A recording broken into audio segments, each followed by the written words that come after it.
Allah kita tergerak untuk datang ke tempat ini. Mudah-mudahan ibadah kita, setiap langkah kita diterima dan menjadi ibadah yang diterima di sisi Allah. Amin.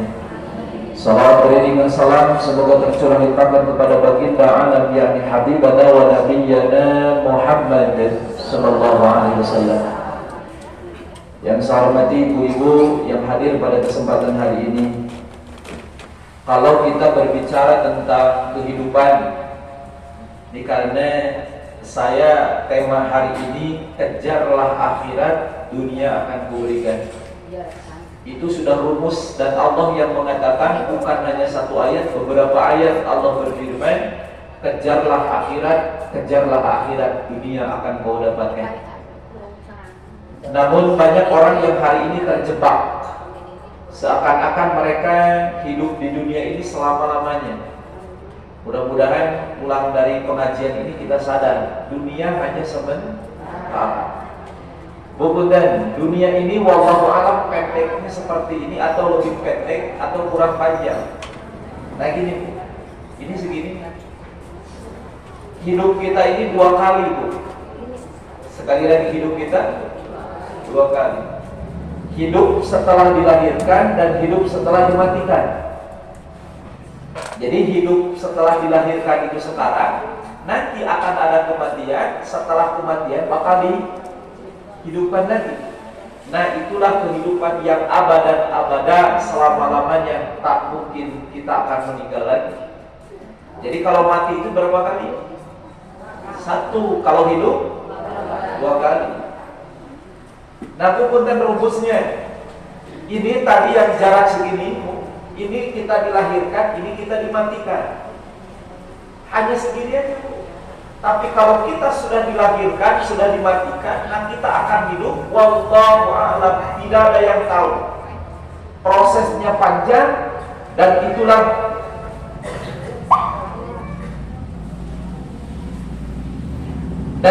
kehidupan yang abadi. Jadi tidak akan ada mati lagi, Bu. Makanya kenapa saya mengatakan ini? Ibu punten segini itu hanya antara jarak 60 tahun sampai dengan 70 tahun. Kita diberikan waktu oleh Allah yang singkat, berapa tahun? 60. Ada 60 kata Rasulullah, wa umri ummati sittina ila sab'in. Umur umatku ini relatif antara 60 sampai dengan 70. Jadi antara 60 sampai dengan 70. Wa qallahum man yajuzu dzalik, jarang sekali orang yang menyentuh lebih daripada 70 tahun. Jadi batas ini kita dilahirkan, ini kita dimatikan hanya berapa tadi? 60-70. Bukan Ibu berhitung dari sekarang. Halo. Seberapa tahun deh? Seberapa tahun deh? Oh, sebarang tahun deh. Bukan saya lihat wajah-wajahnya kayak asli-asli deh. Oh, 50 salapan berarti 1 tahun deh. Nah, ada yang 60 sekarang ada? Ada yang lewat ada? Bukan isu, bukan bagian. Ibu saya bukan takut-takuti ayat terkesebutan ke-60 balik dari ke-20 ayat itu ayat. Itu udah rumus pasti kok. Kenapa kita masih ragu? Kadang-kadang perkara yang sudah dijamin oleh Allah kita masih ragu. Kematian itu pasti, kenapa kok masih ragu? Yang namanya rezeki itu udah kepastian Allah, jangan ragu. Jodoh itu sudah ditentukan oleh Allah, kenapa harus ragu? Jadi sekali lagi, kematian itu sudah hanya antara 60 dengan 70. Maka saya mengatakan hanya segini, Bu, kita dilahirkan kemudian kita dimatikan. Dan di sini jangan sampai kita terbuai. Yang namanya di dunia ini, Bu, untuk kebahagiaannya tidak abadi, jangankan kebahagiaan yang kita pun nggak abadi. Ibu lihat ada orang kaya, ada di dunia orang kaya, jamin gak dia bahagia itu? Pernah nggak orang kaya menangis?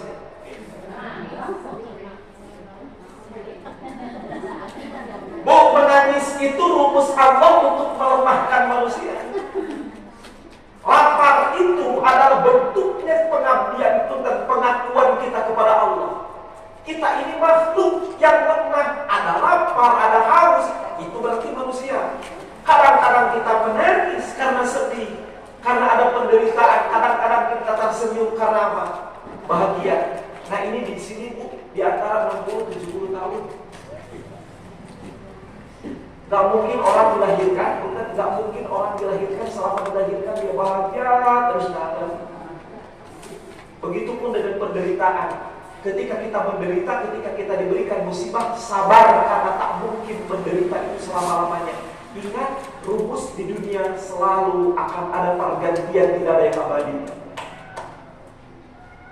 Halo, halo. Isu-isu beri hujan harulang.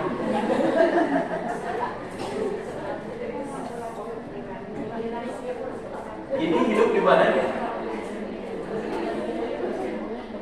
Jadi segala-galanya tidak ada yang apa Bu? Abadi. Jadi wajar kalau hari ini punten setelah tersenyum kadang-kadang orang menangis. Maka punten jangan tahan air mata kita untuk menangis. Biarkan kita menangis sebagai bentuk ketika ada tetesan air mata keluar dari mata kita dan sadari saya adalah hamba-Mu yang lemah ya Allah. Jelas? Yang kedua, ini rumus di dunia. Semua ada bosan. Ada orang enggak? Ibu, saya sebutin aja makanan yang paling ibu senengin. Kata ibu teh bakso, mau ke daun. Oh, Ustaz, ayo bakso ieu enak pisan. Sok ibu unggal poe pas jajan bakso eta bakal kumaha? Kehidupan dunia itu begitu. Bahagianya akan ada bosannya.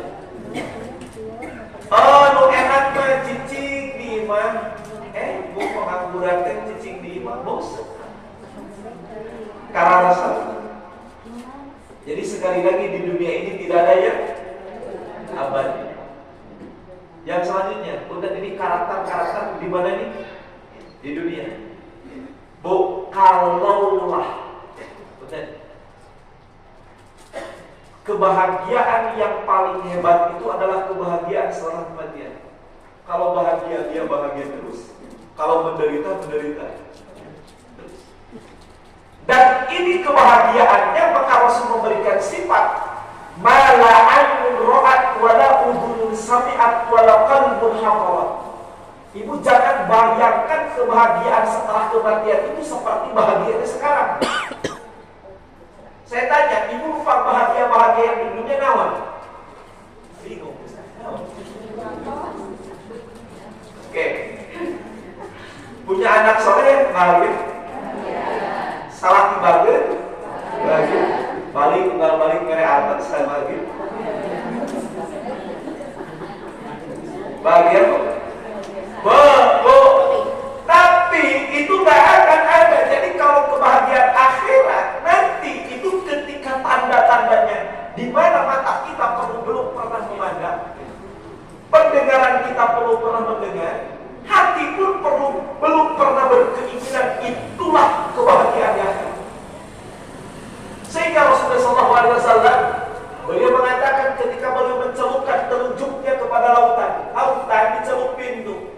Kemudian keluar ada satu tetesan dari telunjuk itu, maka Rasul mengatakan itulah kebahagiaan dunia. Tetesan itu adalah kebahagiaan dunia, sementara segala yang ada di depannya itulah kebahagiaan di akhirat yang tak mungkin bisa dibayangkan. Mutak naon atau mungkin tiba bala lantik yang akan kabar hayang bahagia di mana? Dan dengar ti eta jelema gawe teu kapoho kana sholat. Allah ya kan. Sabaraha si gajinya? Dan menghormatkan hubungan dengan Allah. Untuk visi suami kita, dan Allah tidak mempermasalahkan masalah punten penghasilan kita dari mana. Allah tidak pernah mempermasalahkan apa kasar suami kita. Bahasa saya rek tukang ngaduk, rek tukang bangunan, rek tukang naon. Terpenting di hadapan Allah, penting berapa banyak mereka sujud kepada Allah Subhanahu wa taala. Rek jadi pejabat, rek jadi rakyat, rek jadi apapun di hadapan Allah yang ditanyakan oleh Allah sujud kita rek aja kepada Allah.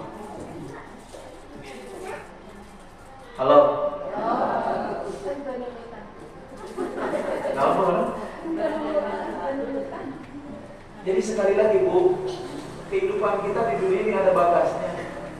Mari kita sama-sama mengejar kehidupan akhirat yang masih panjang. Bu, kalau ada orang umpama ya Bu, dalam ayat juga ayat japi mimpi lahir kita mawatnya bahagia terus. Eta mah teu susah hidup teh. Biasanya mungkin anaknya dia mau bengan. Jadi hari bapak gawe heula, hari anak apa cici. Atau anak presiden, bapak anak ibu baranting, anak apa kan? Bu, kalau ada orang jadi anak gitu. Orang yang dilahirkan senang sampai maut dia senang, tapi dia kafir Bu, umpama ibu pengen mendapatkan kehidupan akhirat itu umpamanya dia selama hidup yang 60 tahun 70 tahun belum pernah merasakan sakit, belum pernah menderita, belum pernah dia meneteskan air mata, yang dia rasakan bahagia terus-terusan, dia kafir, masuk neraka nanti, dimasukin ke dalam neraka. Jangankan satu hari, 1 menit saja dia di neraka, diangkat oleh malaikat, kemudian ditanya, pernahkah kamu hidup bahagia? Bukan jawabannya, demi Allah selama hidup saya belum pernah saya merasakan kebahagiaan. Di dunia tadi semua. Ternyata itu penderitaan akhirat. Kehidupan dunia yang bahagia itu akan dihilangkan dengan penderitaan akhirat hanya 1 detik dan 1 menit. Ternyata dunia itu udah dibandingkan dengan kehidupan di mana? Di akhirat. Begitupun seandainya ayat jali etama ya Allah pasuna maririwit menderita terus, sengsara terus, nangis hampir tiap hari. Kenapa? Karena dia menderita selama hidupnya, sampai dengan kematian dia menderita maut. Tapi orang ini orang yang beriman, sabar kepada Allah Subhanahu wa taala. Apa yang terjadi? Sampai karena surga, sabar di surga diangkat oleh Allah Subhanahu wa taala. Ditanya ke malaikat, pernahkah Anda menderita? Kumaha jawabannya? Pulang demi Allah saya belum pernah hidup menderita. Kenapa? Ternyata kehidupan di akhirat itu, bahagia di akhirat 1 menit itu bisa menghilangkan seluruh penderitaan yang pernah di dunia dia. Kita pulang biasa aja di dunia. Pulang lewat deui. Terus pulang lewat deui. Geus lah udah. Jadi deui naon tadi dulu apa? Wow.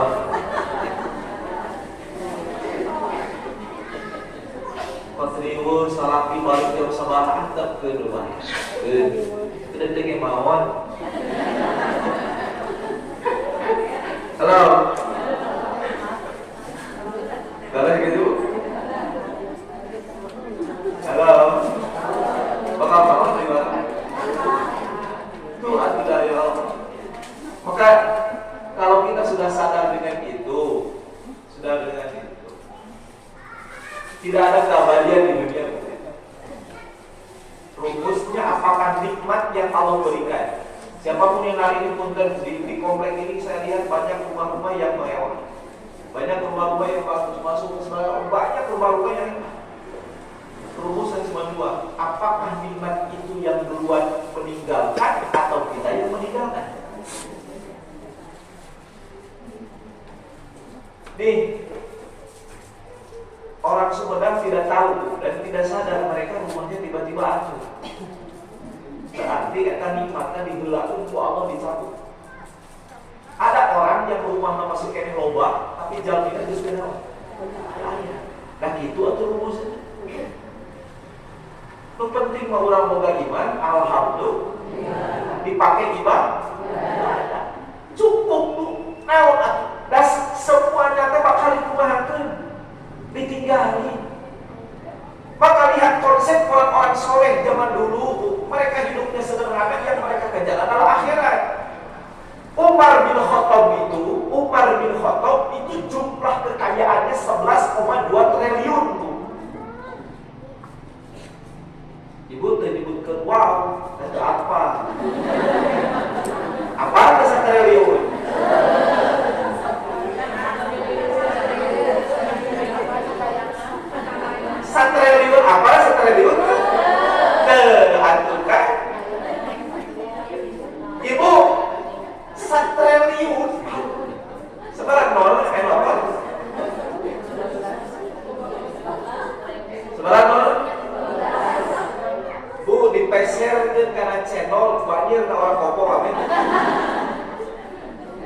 Sakumaha teh. Beliau ini orang kaya, tapi lihat yang dilakukan oleh Umar bin Khattab. Umar bin Khattab itu kalau tidur hanya beralaskan tikar, dan beliau itu kalau tidur hanya pelepah kurma yang dipakai bantal. Kekayaan sekarang beli bantal jeung gurita. Sigana duit sakitu, tapi beliau memilih dengan kesederhanaan ketika ditanya oleh orang-orang di sekitarnya, "Ya Amirul Mukminin, kenapa Anda begitu sederhana?" Baju Umar bin Khattab itu dua, istrinya dua, sarua jeung ibu mah dua lobali. Sebarang boleh? Ibu dua sampai dua naon? Terus gitu. Umar bin Khattab itu orang kaya, bajunya cuma yang dipakai dua. Beliau itu bajunya dua, anaknya pun dua, istrinya pun dua. Beliau pun tadi berbicara kepada keluarganya, sederhana kalian.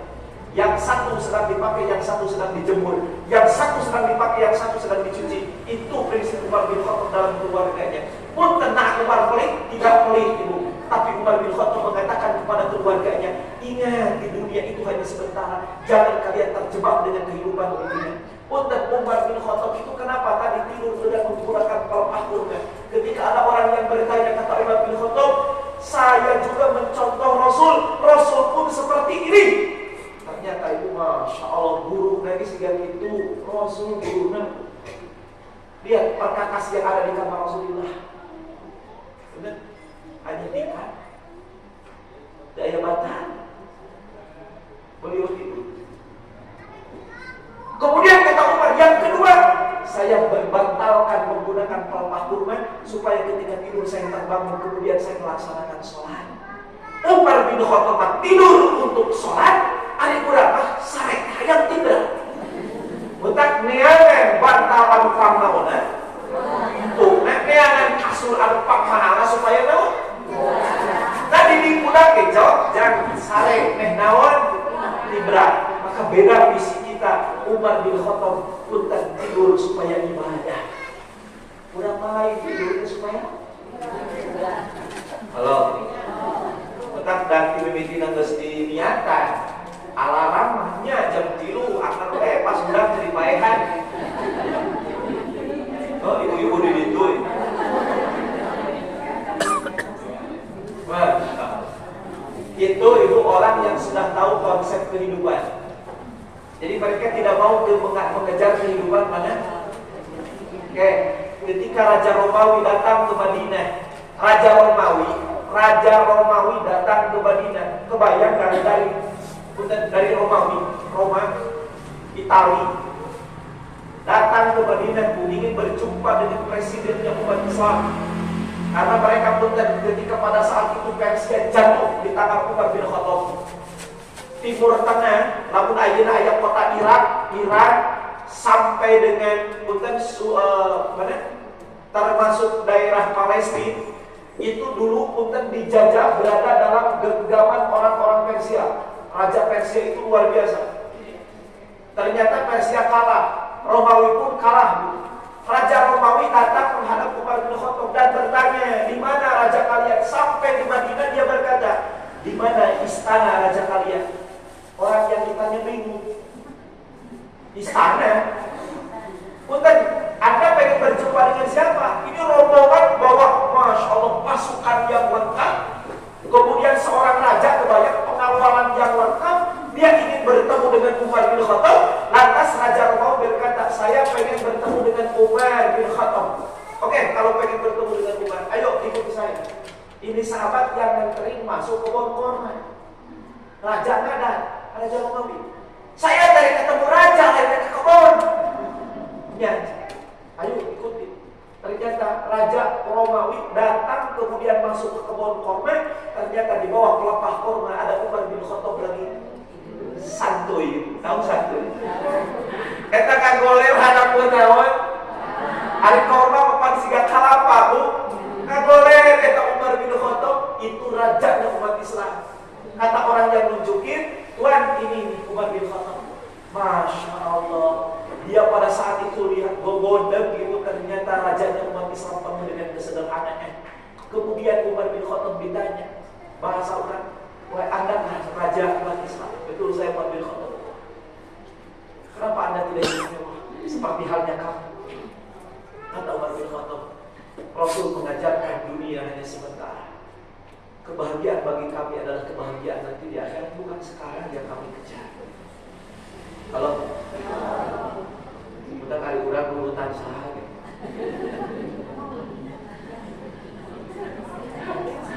Tiba-tiba bala ranting neangan naon.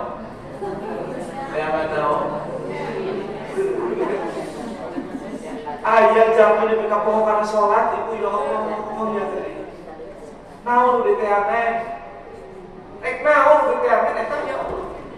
Maka saya kampunkan kepada siapapun yang tidak pernah sholat, umat Islam tapi meninggalkan karena sholat. Naon udah teamen. Gaji sabaraha per bulan, lebih tega meninggalkan naon.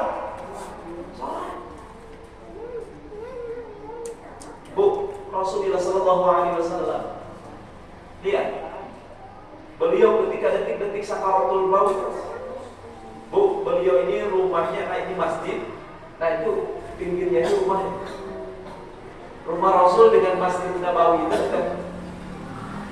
Maka lamun ayah hadis kata Rasulullah sebaik-baiknya rumah itu adalah jauh dari masjid. Ayah hadisnya, itu deketin kuburan, jauh di masjid. Supaya apa? Supaya langkahnya makin banyak. Tapi dengan naon imah deket masjid. Oke, nah ayah sunnah Rasul ge gimana caket deket masjid. Tapi nu ripukan imah geus deket masjid, tara asup ke masjid eta dia. Imah geus deket naon? Ka masjid tapi tak pernah asup ke mana? Ah, itu paling bahaya. Bu, Rasul itu ketika sakit dan beliau tahu itu akan meninggal, itu di rumah, di masjid, lagi khutbah dan khutbah terakhir Rasulullah. Lalu cikurang dibopong masuk ke dalam rumah oleh dua pemuda. Masuk, kemudian Rasulullah SAW ternyata kata para ulama itu perbaringan tempat berbaring bagi suami yang terindah itu bukan masjid tapi pangkuan istrinya. Kemudian tempat perbaringan bagi suami adalah istri. Kita kalau salah ki gogoleran keangkat ke jeng mawon. Kosong tara ibu. Kosong suami gogoleran. Dina pangkuan kosong tara. Balik. Saya mah tiap pagi habis ngaji saya mesti ngagoler dengan paha istri saya. Rek sesibuk apapun istri saya kudu ngagoler dulu.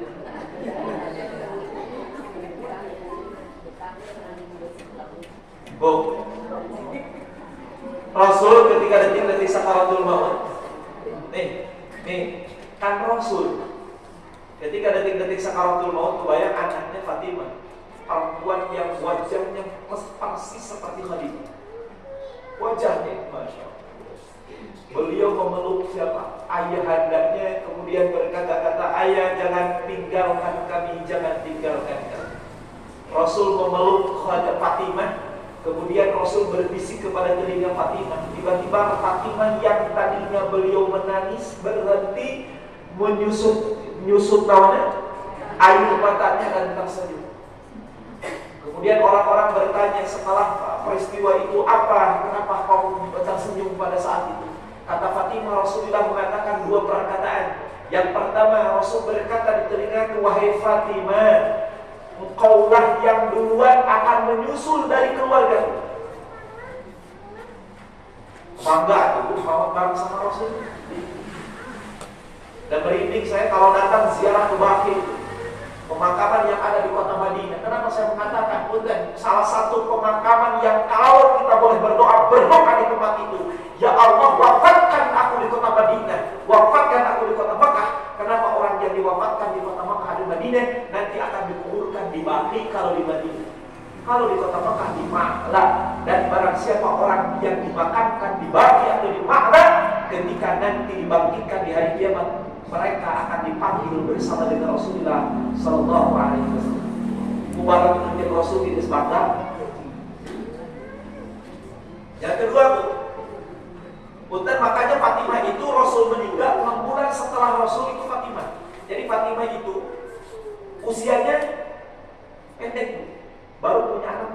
Saddam Hussein. Rasul meninggal 6 bulan setelah itu. Benar apa yang disampaikan Rasulullah. Yang kedua kata Fatimah, Rasul berbisik di telingaku, Fatimah, izinkan aku mengakhiri penderitaan di dunia ini. Setelah itu ayahmu tak akan merasakan lagi yang namanya penderitaan. Cing, saha tuh anak anu teu hoyong tinggal bapaknya menderita wae. Kalau semua itu ya Allah dicaci, dimaki, di dunia, dihina segala macam. Tapi kata Rasulullah, lamun geus mawat mah Rasul moal menderita lagi. Kenapa? Jaminan dari Allah di alam kubur Rasulullah SAW menjadi orang yang mulia. Di alam mahsyar diizinkan untuk membela manusia-manusia yang mesti masuk neraka yang disebut dengan syafaat nanti di hari kiamat. Kemudian setelah itu masuk ke dalam surga, tak akan diizinkan satu orang masuk ke dalam surga kecuali Rasulullah, orang yang pertama kali masuk ke dalam surga Allah Subhanahu wa ta'ala. Ari Rasul bagus jelas ieu urang. Bukan Fatimah ngomong gitu tidak. Rasul mah ieu teh penderitaan, mengakhiri penderitaan, moal aya penderitaan lagi. Berbeda dengan kita. Wallahu a'lam apa yang akan terjadi setelah kita dimatikan oleh Allah, setelah kita meninggalkan dunia ini. Akankah kebaikan-kebaikan yang kita rasakan? Halo.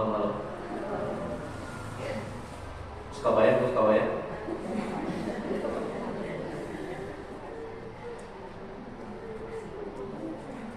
Makanya Bu, sabar di dunia. Sekali lagi ya, jadi apapun ibu, mungkin di antara ibu-ibu, saya terusan alhamdulillah punya perusahaan, saya alhamdulillah pekerja, saya alhamdulillah PNS, saya punya kantor segala macam. Sekali lagi, bukan itu yang dipermasalahkan di hadapan Allah. Seberapa banyak ibu sujud ke Allah, itu yang akan menjadi penolong bagi kita di hadapan. Sok siapapun sujud kepada Allah, sujud kepada Allah.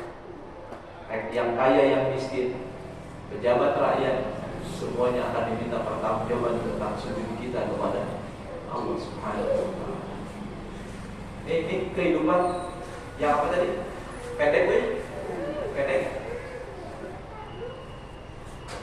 Selanjutnya, jangan bangga ketika kita diberikan oleh Allah di dunia yang namanya kebaikan dunia. Dan jangan jadikan sifat itu sebagai sifat berhasilnya seorang mukmin. Oh, saya alhamdulillah hidup saya berkah. Apa ininya? Lihat tuh, usaha saya lancar, suami saya masya Allah luar biasa. Saya tanya, orang kafir dikasih rezeki nggak? Lebih sukses nggak? Lebih banyak nggak? Jangan dipakai pun dan standar itu untuk standar keberhasilan umat Islam. Kalau kita diberikan rezeki yang lancar, orang kafir diberikan rezeki yang lancar, maka mungkin ekonomi mereka lebih hebat daripada umat Islam. Maka itu jangan dijadikan standar keberhasilan umat Islam. Alhamdulillah saya hidup berkah. Apa buktinya? Saya sehat. Ada jamaah kafir sehat. Terus tahu. Jangan pakai standar-standar yang Allah berikan kepada orang kafir untuk dijadikan standar kesuksesan kita. Bulan terjebak. Bisi umat Islam merasa geus hebat di mata Allah teh kaboga gitu. Ya tadi mah saya geus gede. Ya tadi usaha saya lancar. Alhamdulillah saya masih sehat wae. Anak-anak saya hebat wae. Bu, terus kumaha atuh standar keberhasilan umat Islam? Lamun disebut dengan berkah hidupnya, lamun ditambahkeun harta ku Allah, ditambah usia, ditambah waktu, berganti hari, berganti waktu, berganti bulan, kita makin tunduk kepada Allah, makin banyak sujud kita kepada Allah. Eta disebut hidup barokah. Jelas? Jadi ulah bu, harta saya banyak alhamdulillah. Berarti saya di mata Allah berkah. Adik, tapi ibu makin tua uji Allah lain barokah. Sanastadrijuhum min haitsu la ya'lamun wa umli lahum inna kaydi matin. Keur diistidrojkeun teh. Saya matara sholat tapi gaji gede, ayo sholat. Sekedar 30 tahun nanti istrinya dilawak football. Walillah. Keur diistidrojkeun teh tiga jelema hatta idza fayahu bima utwakhadna baghtah. Sehingga nanti akan ada masaknya bagi orang-orang yang seperti itu. Dibukakan pintu-pintu apapun keberhasilan. Usaha naon ge barakah bahasana, usaha naon ge dibukakan pintu rezekinya.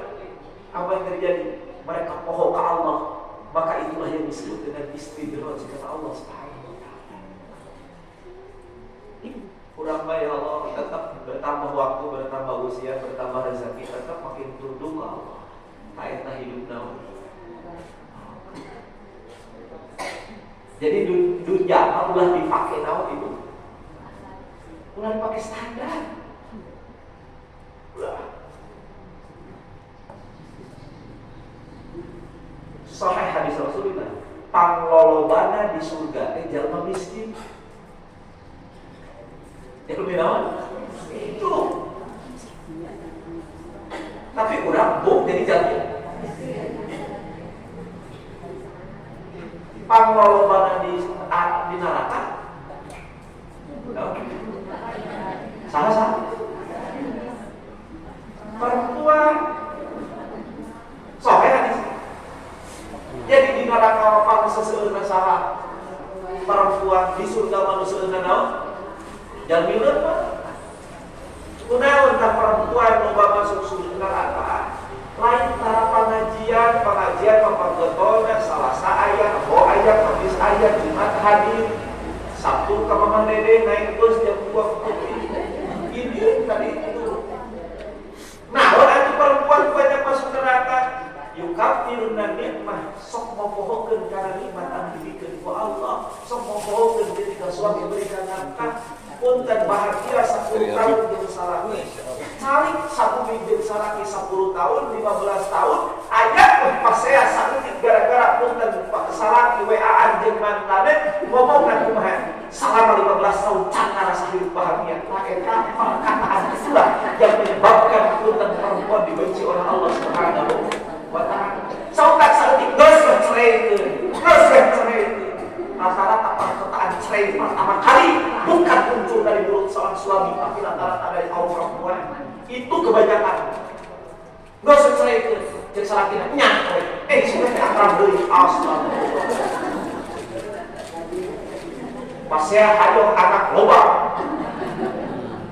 Halo. Di situ. Di mana, Bu? Jadi sekali lagi, dunia jangan dijadikan standar hebat sukses tadi. Nah,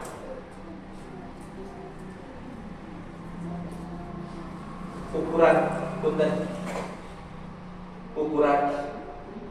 rumah kita ini hanya 2x1. Eta ge lamun jadi digusur, dan bayar pajak orang digusur. Allah ya. Sekali lagi, karena sadarin dunia hanya sehingga itu tadi tak sabar ya. Apapun yang diberikan suami, tanya halal atau tidak. Kes itu, sok ajak suami berkumpul di dunia untuk berkumpul di akhirat, berkumpul untuk berkumpul, berpisah untuk berkumpul. Ada orang yang berkumpul untuk berpisah. Nauzubillah ini. Kita berkumpul di dunia, kebayang. Oh, ibu saya itu anaknya 13.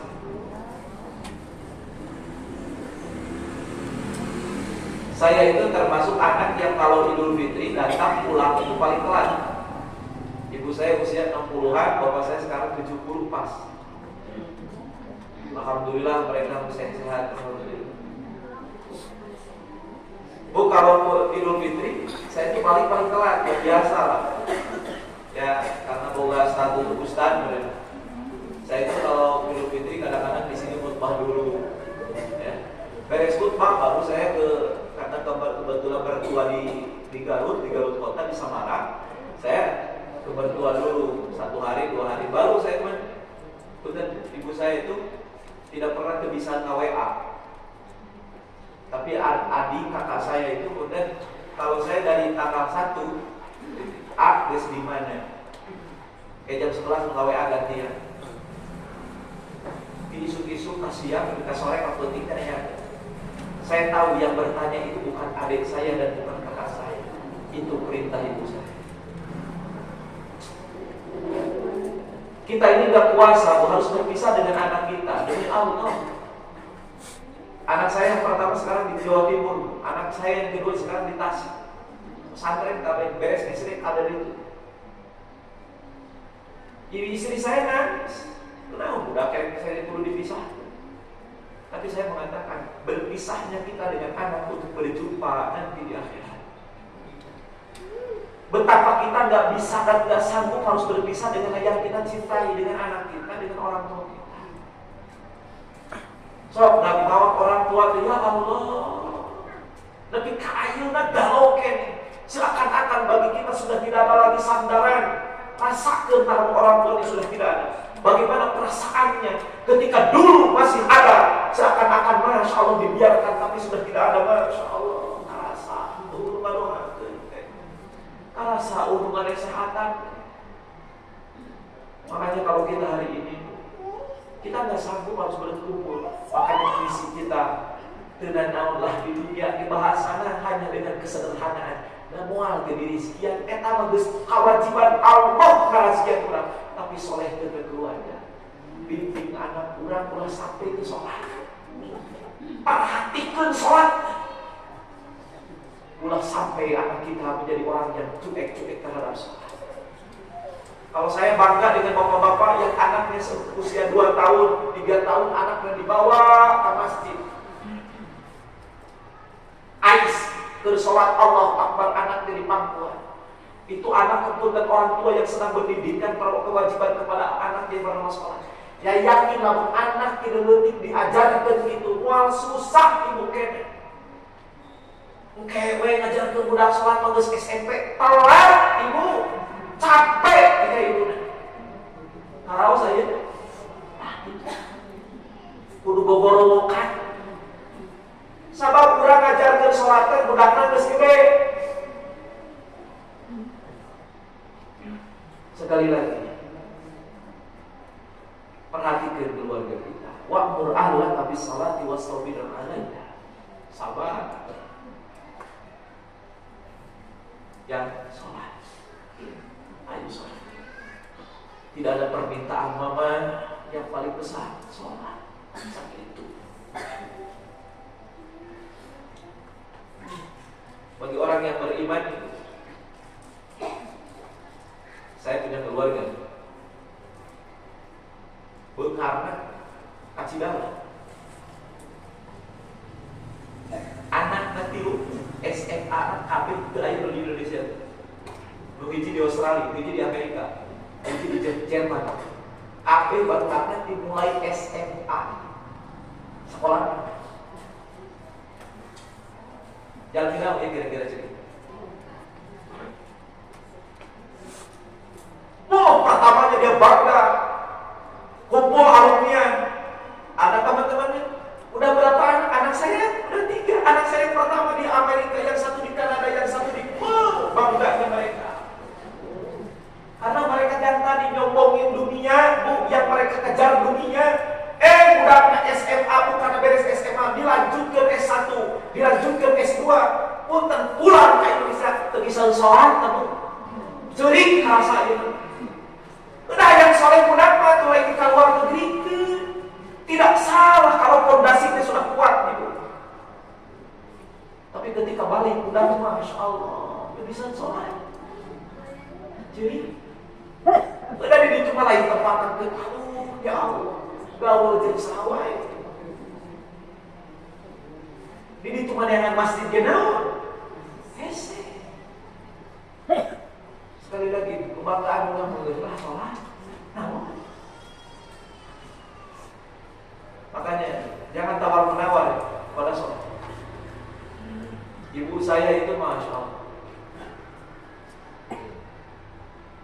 Ibu saya sekarang pendiam. Betul cewek itu benar. Ayo nak ya Allah, taruh senyum. Pilu belas ibu udah udah cewek kuat.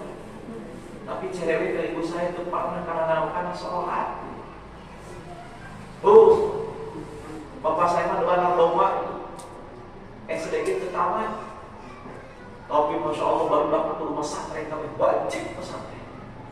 Jauh pesantren wajib kami udah dapat rumah pesantren. Rek sekolah sunnah, sekolah disebut sunnah tapi sawat pesantren wajib. Itu prinsip. Saya dulu kelas 4 SD, kelas 5, kelas 5 tukang ngamon domba di kampung. Saya itu kalau ngamon domba 50, 100 coba. Saya udah ngamon. Balik ke sekolah SD jam 2 udah setengah 3. Ibu saya tanya, "Geus sholat?" Teu pernah ditanya geus dahar sampah. Karena bagi ibu saya yang paling penting itu sholat, itu bukan dahar. Udah jak ini berarti itu kuat kan nih. Tapi bagi ibu saya, geus sholat. Saya tertunduk itu. Karena belum. Ibu saya mengatakan dan itu kalimat masya Allah masih teringat. Jadi ibu saya meninggalkan ngubur doa daripada budak tanah sholat. Domba gede sautik dijual sih. Budak tanah sholat nyusap tengkok ke akhirat. Allah.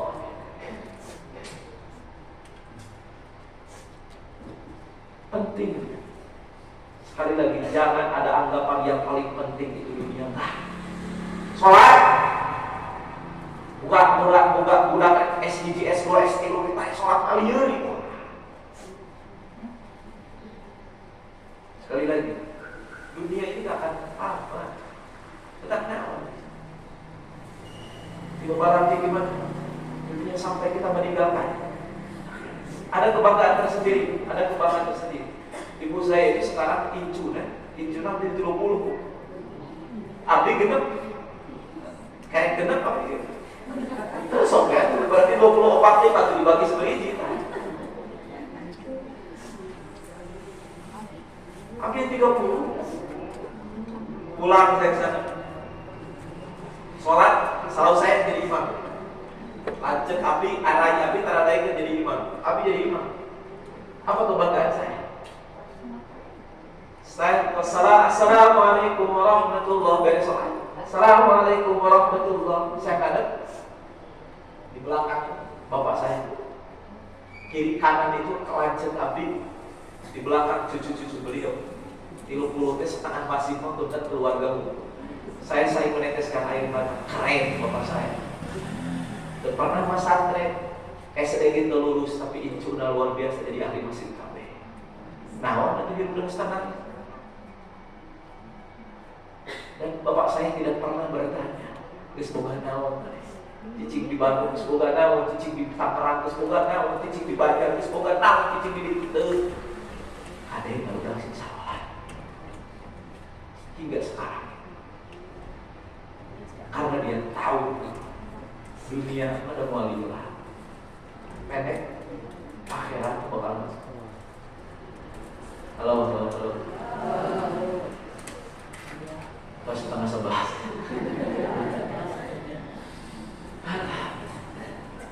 Cekap dulu.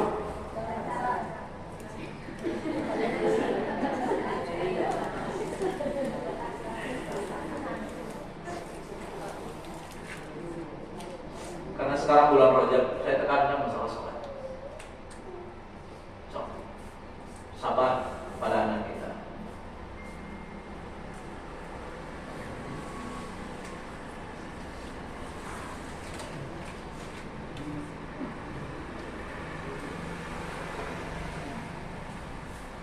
Kemarin malam Senin, itu berarti malam Rabu ya nanti malam. Saya malam Senin itu ngajar di Soreang sebulan sekali. Pulang, tiba-tiba ada yang Ustaz, mohon bisa waktunya saya pengen ngobrol. Malam kemarin saya ayeuna bisa manggal Ustaz. rumah gede. Bisa dalam gede ini rumah saya yang kedua, rumah saya satu lagi di komplek, di Antapani yang komplek cukup terkenal, komplek rada rumah. Berarti secara status ekonominya beliau apa? Oke. Saya nanya ayah naon. Jadi orang tua, Ustadz saya tuh punya anak satu. Oh ini terus. Saya punya masalah dengan anak saya. Masalahnya anak saya sekarang fokus kerja, kadang-kadang sok bohong karena sholat. Tak. Cici idiu. Tetap ada cek Allah dulu jerik kalau orang tua. Padahal harta kan udah nanti. Ya, bari gawe. Masalahnya naon?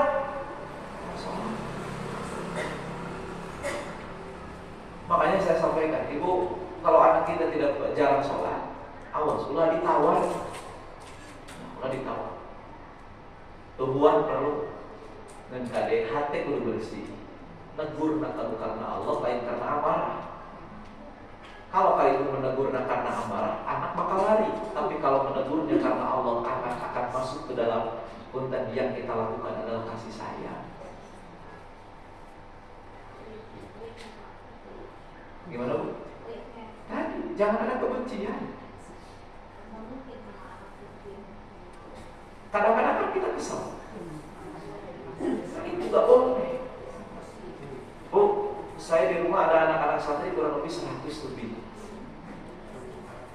Tanya anak-anak santri saya, pernah saya marah? Sama anak-anak santri anak-anak santri saya itu boleh cek ke sana. Bukan dia mungkin sering ke sana.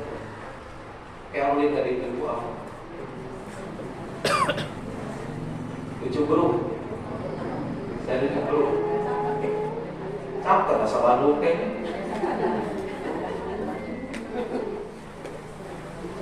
Oh, ada orang tua yang menyerahkan sambil nangis gitu. Ustaz, anak saya Ustaz sanggup abdi. Bukan satu anak, dua anak. Ustaz dia di pesantren itu, tilu pesantren kabur wae. Wah, Ustaz abdi geus ngajajak ke pesantren, balik budak abdi geus diimah. Bapak di jalan kene. Cek abdi titip doa sing ikhlas antep ke budak ini. Doakeun minta yang ikhlas. Ulah omongkeun kejelekannya, bicarakan kebaikan anak kita. Abdi mah budak santri, tara budak anakku. Tubuhan sabudak ke era sekarang. Ada urang sesentak ka budak.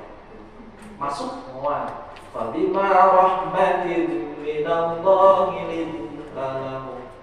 Rahmat Allah. Harus dengan kasih sayang kita mengajak. Muhammad, jangan ada kebencian kepada siapapun. Kalau ada orang yang kamu benci, maka orang itu pasti akan lari dari sisi. Hati itu akan diterima dengan hati. Halo. Tuh.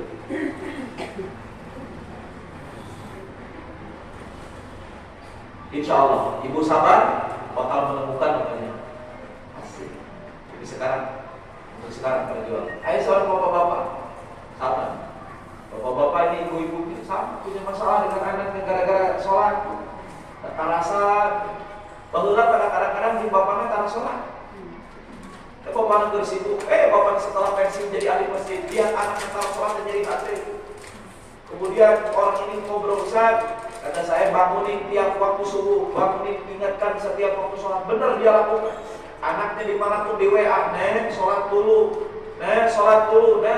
Lalu terdiimak waktu sholat subuh diketrok, pantona, trok. Assalamualaikum, sholat. 90% anak ngejar muda. 10% sok kadang-kadang ke eling, ke masjid dulu. Kadang-kadang, beri amok balik, tapi si bapak ini tetap kata saya sabar, Pak, sabar. Balik ke masih budak gede. Jangan kasih sholat. Kedua, 1 tahun 2 tahun anak ke SMP, lebih ke SMA. Bapak nak mawon. Apa yang terjadi? Malam pertama bapak nak mawon. Tuan mudah kita buka bablas sampai jam 8 jam 9. Dia sadar dari bangunan. Isuk pesawat. Mungkin malam hari-hari itu dia merasa senang. Tapi setelah seminggu setelah itu dia ada sosok yang kehilangan. Dia lari ke kamar ibunya, dia bangun jam 4. Kenapa? Suara yang tadi hanya sebuah kendaraan. Dirinya boleh jadi ulang sabar, urang geus daya baru urang saleh. Harus sabar. Sakit itu disebutkan dan saya bertarusan